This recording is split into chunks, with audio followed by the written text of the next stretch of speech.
Hello दोस्तों। अब तक हम 10 क्वेश्चन कर चुके हैं class +2 chapter number 1 relation and function exercise 1.1 उसके 10 क्वेश्चन कर चुके हैं। अब हम करने जा रहे हैं 11वां क्वेश्चन। देखो, show that the relation R in the set of point in a plane given by. एक प्लेन है, एक पेज या कोई भी आकृति, उसके अंदर पॉइंट का सेट दिया हुआ है। रिलेशन किस प्रकार दिया है?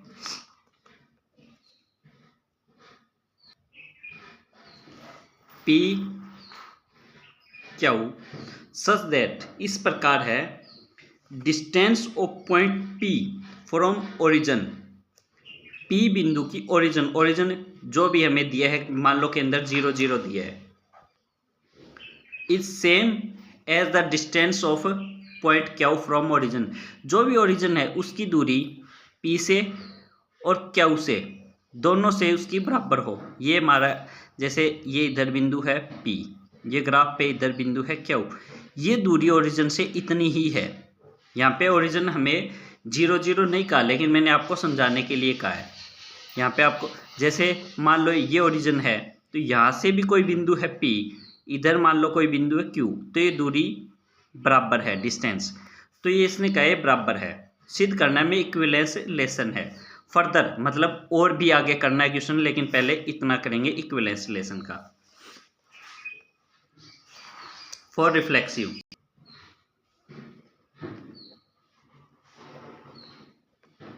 रिफ्लेक्सिव के लिए हमें बताना है कोई नंबर A खुद से दूर होगा, यहाँ पे P ले लो, Q ले दो, कोई भी, या A लेते हैं हम। फॉर A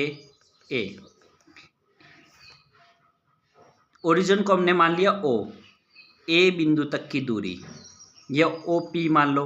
OA बराबर क्या होगा? OA क्या है? Where OA is distance of A from origin. कोई नंबर की ओरिजिन से दूरी है, ठीक है। तो एक दूरी को OA नापा, उसके बाद हमने उसको दोबारा नाप लिया। अब चेंज थोड़ी हो जाएगी, OA बराबर O ही तो रहेगा। तो इसका मतलब ये ओरिजिन से दूरी बराबर है। So AA belong to relation, so it is reflexive. उसके बाद फॉर ट्रांजिस्टिव चेक करते हैं। ट्रांजिस्टिव O से P चेक की, मैं शॉर्टकट कराऊँ, चलो डिटेल में कर देता हूँ। फॉर सिमेट्रिक चेक कराऊँ, PQ belong to relation, PQ relation में है, इसका मतलब OP और OQ दूरी बराबर। तो उसका मतलब OQ की दूरी भी तो OP से बराबर ही होगी। आगे पीछे लिख देने से दूरी थोड़ी चेंज हो जाएगी। OP OQ था तो OQ OP।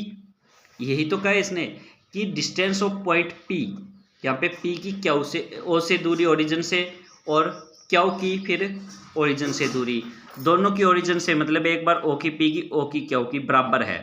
तो OQ OP भी तो बराबर ही होगा। OP OQ बराबर है, तो OQ OP हमने उल्ट दिया तो दूरी तो बढ़ेगी। मतलब QP बिलोंगिंग टू रिलेशन।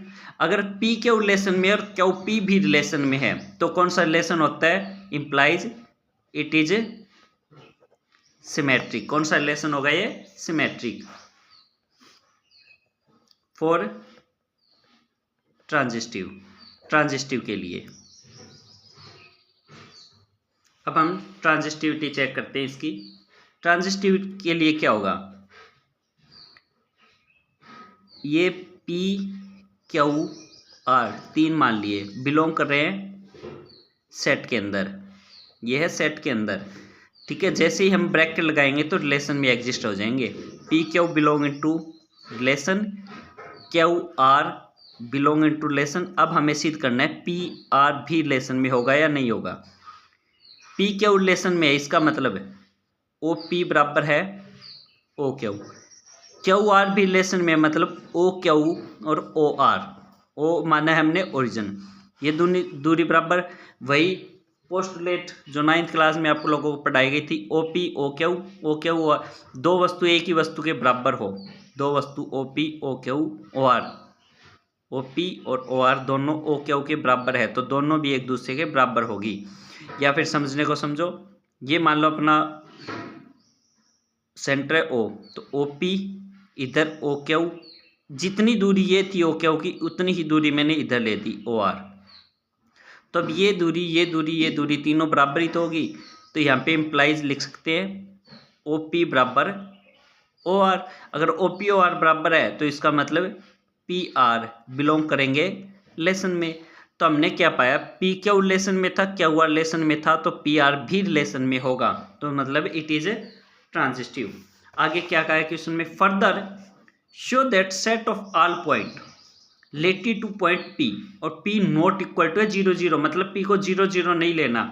इस circle passing through P origin P with origin centre, यहाँ पे ओरिजिन सेंटर से ये कह रहा है P को हमने 0 0 नहीं लेना, कुछ भी ले सकते हैं।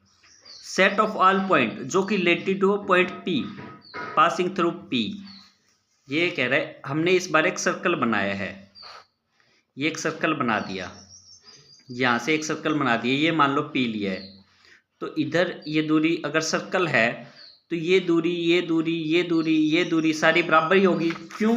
क्योंकि ये होगी रेडियस, ये क्या होगी रेडियस। तो इस सर्कल का पासिंग सेट क्या हो जाएगा, जो भी सारे सेट हैं, तो यहाँ पे जितनी भी होगी वो सारी क्या होगी, इसकी रेडियस ही तो होगी, और रेडियस ओरिजिन से हमेशा इक्वल ही रहेगी। यहाँ पे हम नंबर ऑफ ऑल सेट जो सर्कल हो गए, सर्कल के ऊपर जितने भी number of set of all point, set of all point on a circle are equal to क्या होगा, इक्वल डिस्टेंस फ्रॉम ओरिजिन से। क्यों? क्योंकि इट इज रेडियस। आप ये चित्र बना के भी दिखा सकते हो, कोई दिक्कत नहीं है उसमें। तो अब यहाँ पे क्या होगा, show that set of all point, यही हमें सिद्ध करना है, related two point P circle passing through P से जो गुजरेगा ओरिजिन से होगा, वो सारे जितने भी सेट बनेंगे इनका पॉइंट का वो सारे इक्वल होंगे। क्यों होंगे? क्योंकि इट इज रेडियस। अब बढ़ते हैं अगले क्वेश्चन की ओर। Show that the R define in set A of R triangle, एक ट्रेंगल है आर ट्रेंगल्स, रिलेशन किस प्रकार डिफाइन किया हुआ है हमें, T1 और T2 का दो ट्रेंगल है, सच दैट T1 सिमिलर है T2 के, ये होता है सिमिलर का निशान, और ये होता है कॉन्ग्रुएंट का निशान, मैंने पहले भी वीडियोस में बताया। तो अब ये क्या है, सिमिलर है, ये कह रहा है सिद्ध करो इक्विवेलेंस रिलेशन है। यहाँ तक पढ़ते हैं हम, ये क्या सिद्ध करना है हमें, इक्विवेलेंस रिलेशन। सबसे पहले हम चेक करते हैं फॉर रिफ्लेक्सिव के लिए T1 ट्रेंगल सिमिलर होगी T1 के, कोई ट्रेंगल खुद के सिमिलर होगी, ए भी लिख सकते हैं आप लोग, ए ट्रेंगल है तो अगर जो हम ABC लिखते हैं वैसे ही T1 ट्रेंगल है सिमिलर T1 के, कोई ट्रेंगल खुद जैसी तो होगी, ये ट्रेंगल है और बिल्कुल इतनी ही एक और बना दी, तो ये ट्रेंगल खुद के सिमिलर होगी या नहीं होगी, सिमिलर होगी। इम्प्लाइज T1 दोनों के दोनों किस में बिलोंग करेंगे, रिलेशन में, मतलब क्या हुआ इसका मतलब कि ये it is a reflexive relation, ये कौन सा होगा, रिफ्लेक्सिव रिलेशन होगा। अब आगे देखते हैं फॉर सिमेट्रिक के लिए क्या होगा, सिमेट्रिक का चेक करते हैं कि हमें दिया है T1 और T2 दो ट्रेंगल है जो कि किस में है, सेट ऑफ आर ट्रेंगल के सेट में है। उसके बाद है T1 और T2 दोनों के दोनों बिलोंग कर रहे हैं रिलेशन में बिलोंग कर रहे हैं। सबसे पहले हम सेट का लिख देंगे, फिर हम रिलेशन का लिख देंगे, उसके बाद आगे क्वेश्चन स्टार्ट कर देंगे। इसका मतलब T1 सिमिलर है T2 के, तो मैं इसको ऐसे लिख सकता हूँ, T2 सिमिलर होगी T1 के, T1 ट्रायंगल T2 जैसी दिखती है तो T2 भी तो T1 जैसी दिखेगी, दोनों एक दूसरे जैसे दिखेंगे। इसका मतलब है T2 T1 बिलोंग करेंगे लेसन में, सो इट इज सिमेट्रिक। ये वाली लाइन आप लोग लिख लेना, या लिख देता हूँ, सो इट इज सिमेट्रिक। उसके बाद आता है फॉर ट्रांजिस्टिव। ट्रांजिस्टिव के लिए क्या होगा, हमें दिया है T1 T2 T3, ये तीन रिलेशन के अंदर बिलोंग कर रही है, सेट ऑफ ऑल ट्रायंगल में बिलोंग कर रही है। अब क्या है, T1 T2 belong into relation, इसका मतलब T1 सिमिलर है T2 के, T2 T3 belong into relation, इसका मतलब T2 सिमिलर है T3 के। तो क्या T1 और T3 सिमिलर नहीं होगी, T1 के जैसी T2 है, 2T के जैसे ही बिल्कुल हमने T3 बना दी, तो क्या होगा, T1 सिमिलर होगी T3 के, इसका मतलब T1 T3 बिलोंग करेगा रिलेशन में, सो इट इज ट्रांजिस्टिव। ये कौन सा रिलेशन हो जाएगा, ट्रांजिस्टिव। अब आगे का, अब इसने कहा है ये इक्विवेलेंस रिलेशन है, सिद्ध करो। तो ये रिफ्लेक्सिव भी था, सिमेट्रिक भी था, ट्रांजिस्टिव था, so this is equivalence relation. क्यों, because it is reflexive as well as symmetric as well as transitive, ये तीनों का तीनों है। कंसिडर 3 राइट एंगल ट्रायंगल, ये 3 राइट एंगल ट्रायंगल हमें लेनी है, ठीक है, 3 राइट एंगल ट्रायंगल हमें लेनी है। अब कह रहा है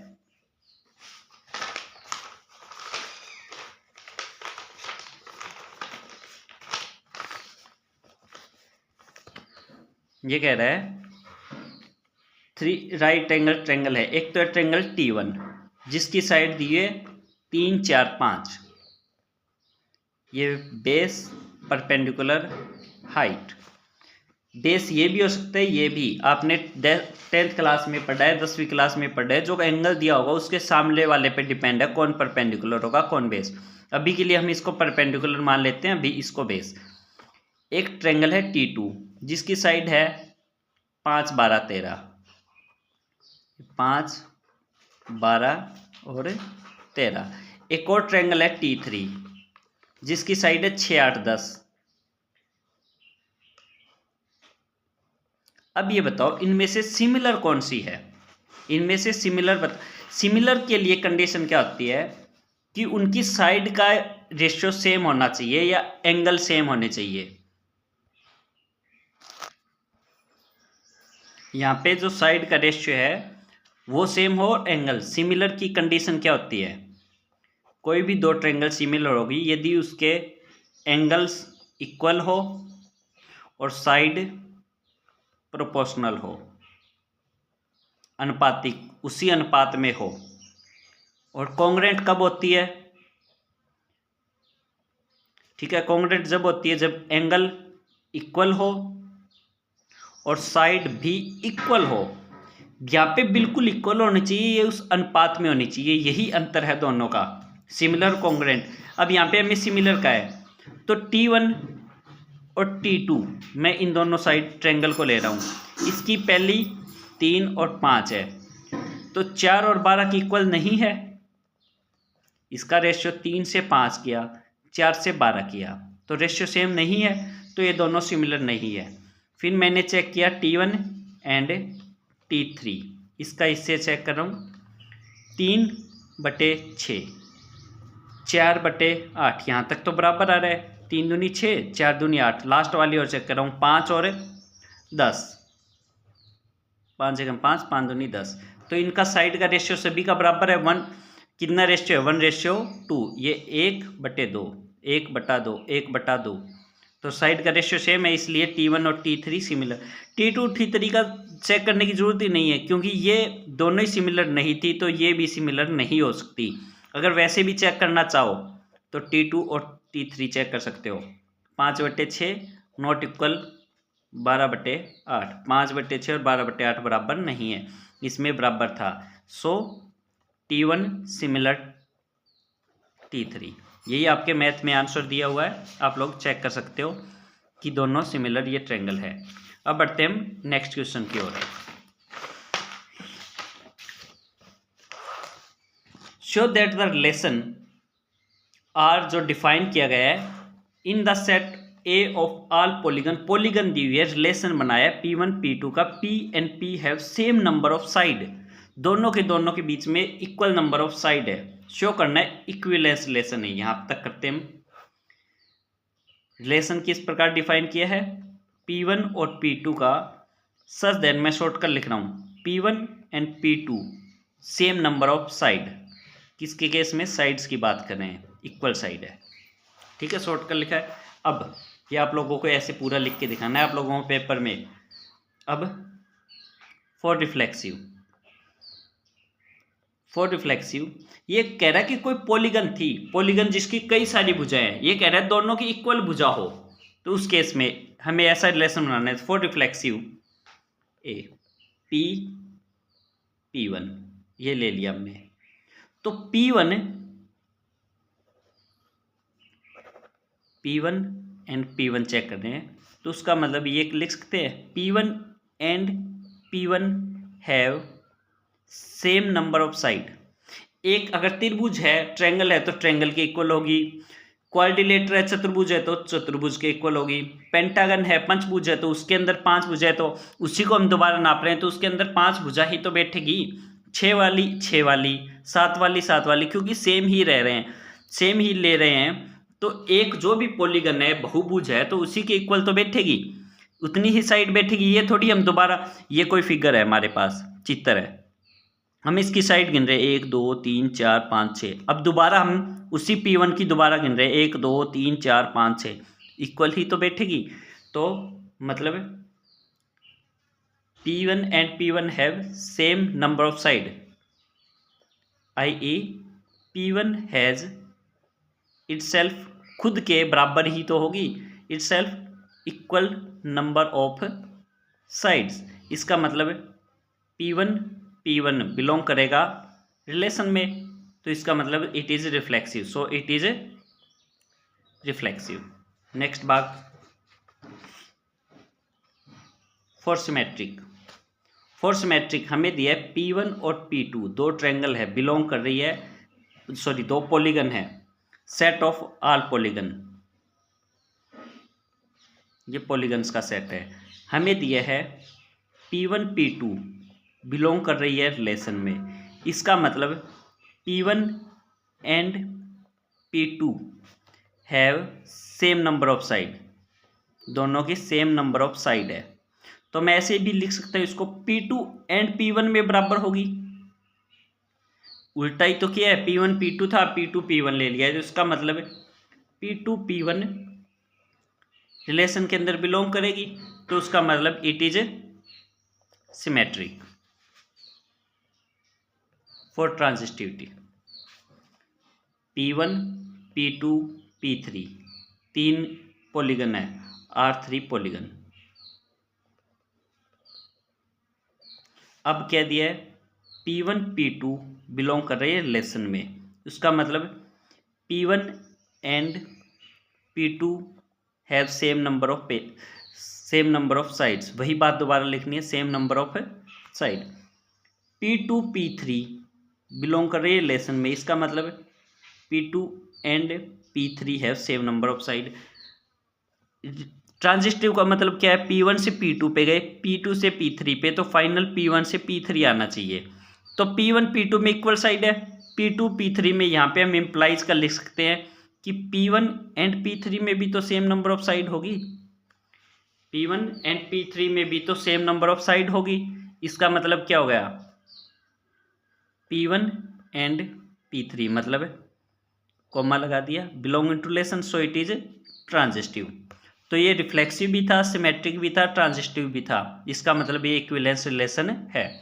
आगे क्या दिया है, what is the set of all element in A related to right angle triangle with, ये कह रहा है साइड हमें दी हुई है 3 4 5, अब दिया है फर्दर में क्या दिया है, नाउ हमें दी है we have to given a triangle whose side, जिसकी साइड आर 3, 4 एंड 5। अब एक ट्रेंगल है जिसकी कितनी साइड होती है, आप लोगों को पता है ट्रेंगल की कितनी साइड होती है, 1, 2, 3, 3 ही साइड होगी इस ट्रेंगल की। ऐसी कितनी और पॉलीगन हो सकती है जिसकी 3 ही साइड हो, हमें पता है वो ट्रेंगल ही होगी। अगर 3 साइड की बात करें तो ट्रेंगल ही होगी। So all triangles have same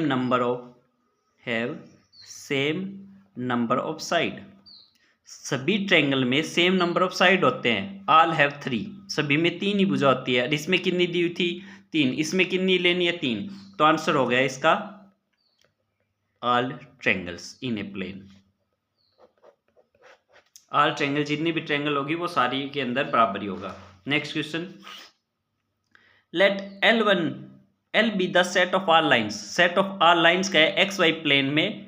x Y plane कौन सा होता है, ये एक्स एक्सिस है, ये वाई एक्सिस है, ये एक्स पॉजिटिव, ये X negative, Y positive, Y negative. तो ये हो गया हमारा एक्स वाई प्लेन। ये भी हो सकता है, ये भी और ये भी। और जैसे ही मैं इसमें एक एक्सिस और खड़ा कर देता हूँ ऐसे, ये हो जाएगा हमारा जेड एक्सिस, एक्स वाई और ये जेड। तो यहाँ पे एक्स और जेड के बीच में यहाँ पे कोई बिंदु होगा, इसके मान लो ये वाला जेड लिया है मैंने, तो ये एक्स और जेड में आएगा। तो अब ये हमारे दिया है एक्स वाई प्लेन। हालांकि इसका कोई मतलब नहीं है, लेकिन मैंने समझा दिया आप लोगों को ताकि आपको पता हो कि एक्चुअली में क्वेश्चन में कहना क्या चाह रहा है वो। आर भी रिलेशन है, डिफाइन है। आर किस प्रकार डिफाइन है, L1 पैरेलल टू होना चाहिए L2, show that it is equivalence relation. यहाँ तक दिया है, पहले हम यहाँ तक करते हैं। रिफ्लेक्सिव, कोई लाइन L1 खुद के पैरेलल होगी या नहीं होगी।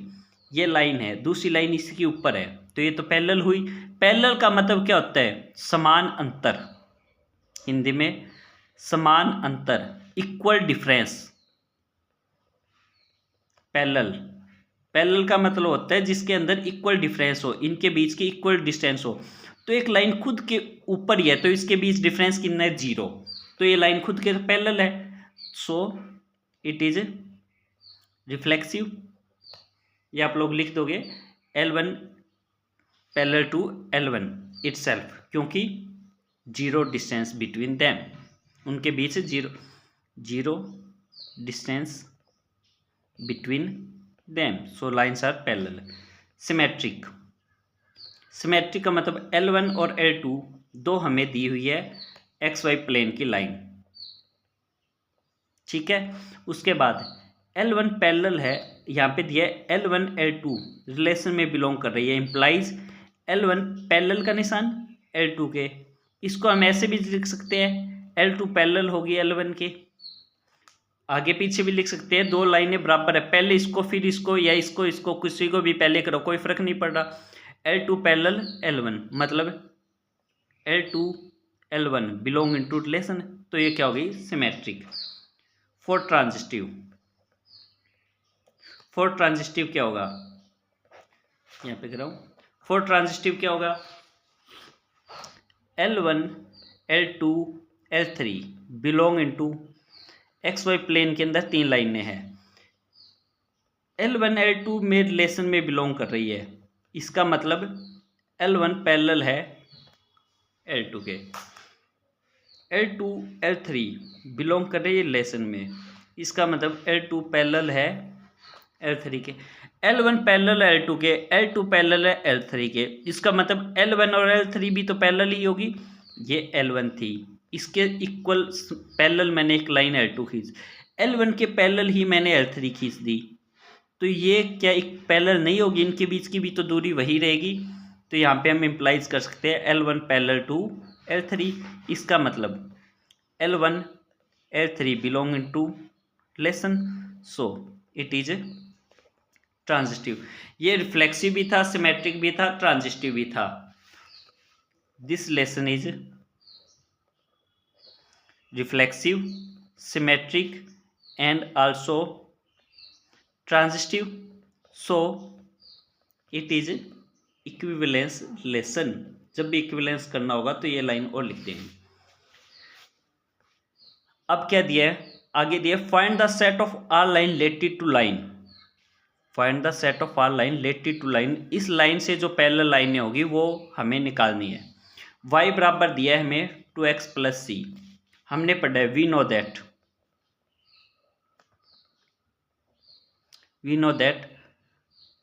y is equal to M X plus C one, C one यहाँ पे कोई कांस्टेंट होता है, एंड ये y1 लाइन है, y2 M X plus C two. यहाँ पे अगर बस कांस्टेंट का अंतर हो, यहाँ पे हमें 4 दिया था, अगर ये सिर्फ कांस्टेंट का अंतर हो, यहाँ पे सेम हो, m का मतलब होता है स्लोप, ढलान।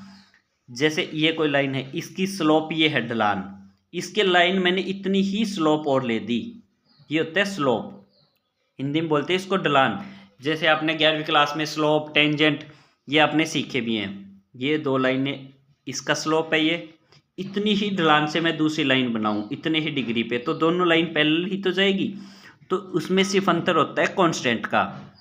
तो we know that y1 mx plus c1 and y2 mx plus c2 are parallel because slope same, क्योंकि स्लोप सेम है, स्लोप सेम होता है। तो यहाँ पे सो y बराबर 2x प्लस 4, इसके लाइन रिलेटेड निकालनी है, सेट ऑफ आर लाइन जो इसके रिलेटेड हो। So y 2x plus 4 is parallel to y बराबर 2x plus c, 2x plus c।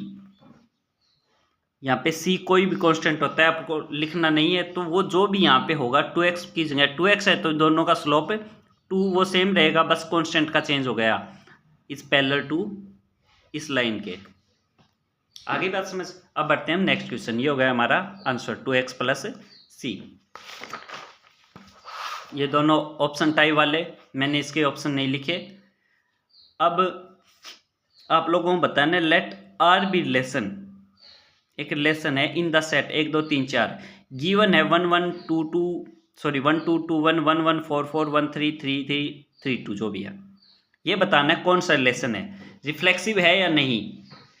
आपको ऑप्शन वाला ही है तो सीधा ही चूज करना है, 1 1 है, 2 2 3 3 4 4, तो रिफ्लेक्सिव तो है, ये रिफ्लेक्सिव तो है। सिमेट्रिक 1 2 का उल्टा 2 1 है, यहाँ पे 1 2 तो है इसके अंदर, लेकिन 2 1 है, ये वाला सिमेट्रिक नहीं है। ट्रांजिस्टिव 1 2, ऐसा कोई जो 2 से शुरू हो रहा है, जोड़े वाले नहीं देखने, ये मैं पहले ही मना कर चुका हूँ, जोड़े वाले तो आप लोगों को देखने ही नहीं, तो ऐसा कोई है ही नहीं, तो इसका चेक नहीं करें। 1 3 3 2 फाइनल 1 2 इसके अंदर है, तो मतलब ये ट्रांजिस्टिव है, तो आप लोगों को ये हो गया आंसर। अब आप लोग मैच कर दोगे जो भी आपका ऑप्शन है। Next, let R be relation in set N, कोई नेचुरल नंबर के सेट है कि ए की वैल्यू होनी चाहिए, ए की वैल्यू क्या होनी चाहिए, बी में से 2 कम, और बी की वैल्यू 6 से बड़ी हो, बी की वैल्यू 6 से बड़ी हो, 6 से बड़ी हो, ये ए है ये बी है, बी की वैल्यू 4 है तो ऑप्शन गया, 8 है 8 है 7 है, ये 3 ऑप्शन पॉसिबल है। ए की वैल्यू बी माइनस 2 होनी चाहिए, 8 माइनस 2 कितना गया 6, इसमें 3 दे रखा है तो ये आंसर भी नहीं है। 8 माइनस 6 2, तो ये क्या कहा था इसने, ए बी में से 2 सॉरी बी में से 2 घटाऊं तो यही आना चाहिए, क्या दिया था, ए बराबर बी माइनस 2 होना चाहिए, तो 8 माइनस 2 ये 6 आ गया, तो आंसर है यही। 8 माइनस 7 वाला आप चेक करोगे तो चेक कर सकते हो, 7 माइनस 2 5 आएगा तो 8 नहीं आएगा, ठीक है, तो ये वाला भी नहीं है, ये आंसर हो गया आपका। इसी के साथ हो गई आपकी एक्सरसाइज कंप्लीट। अगले एक्सरसाइज के लिए मिलते हैं अगली वीडियोज़ में। Thank you.